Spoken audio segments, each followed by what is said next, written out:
Have you ever wondered what the recitation of the Prophet, peace be upon him, sounded like? How he recited, the pace, the stoppings, and basically what it would be like if you were listening to him? Well, it might actually be possible to listen to a reproduction of the recitation of the Prophet. But how?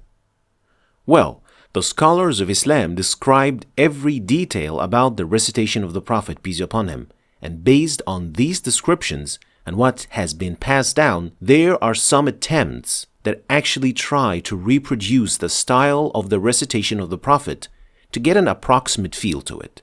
We'll share one of the best attempts toward the end of the video, so you don't really want to miss this part. So, what are the things that the Prophet, peace be upon him, did when reciting the Quran?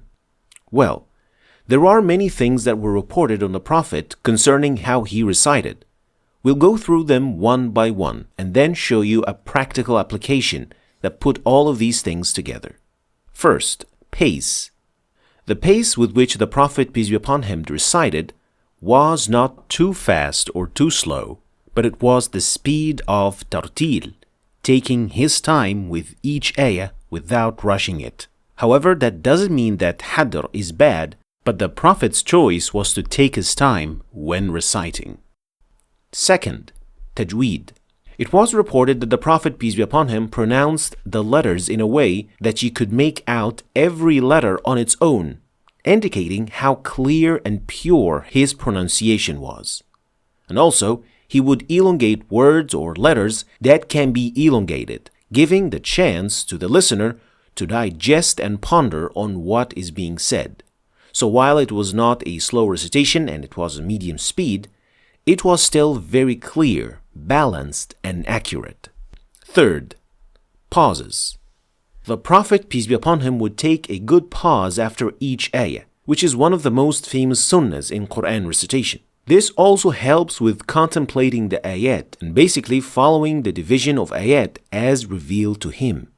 Number 4, style and performance.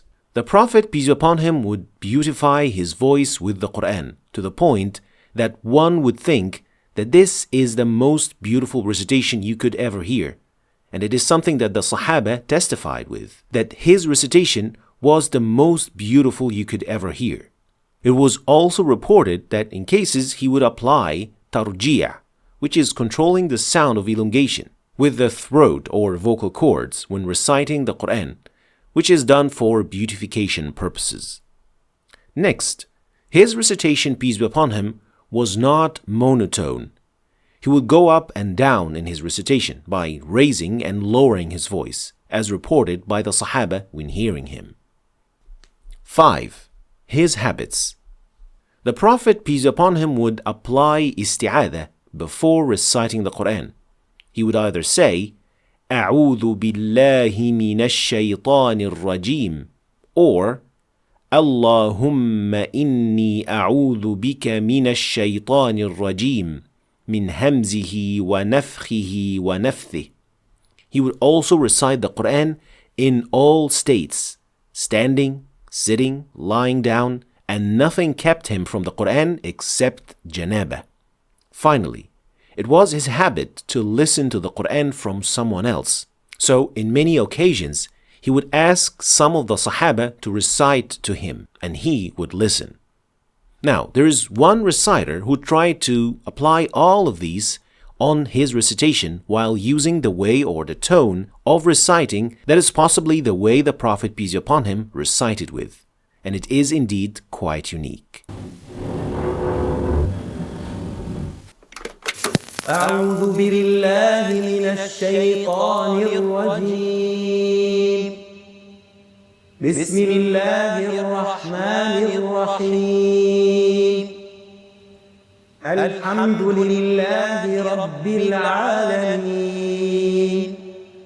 الرحمن الرحيم مالك يوم الدين إياك نعبد وإياك نستعين اهدنا الصراط المستقيم صراط الذين أنعمت عليهم غير المغضوب عليهم ولا الضالين.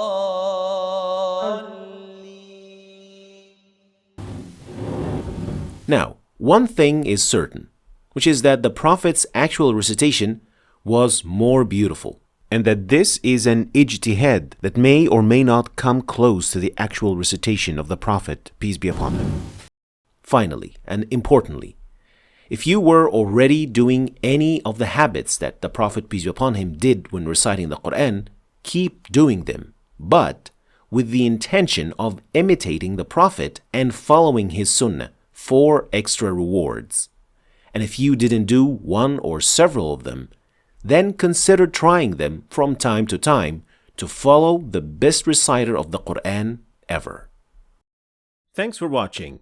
If you want to start learning the tajweed, then start with this playlist. And also, don't forget to check my latest book about tajweed and download the companion app. Thanks for watching, and I'll see you next time.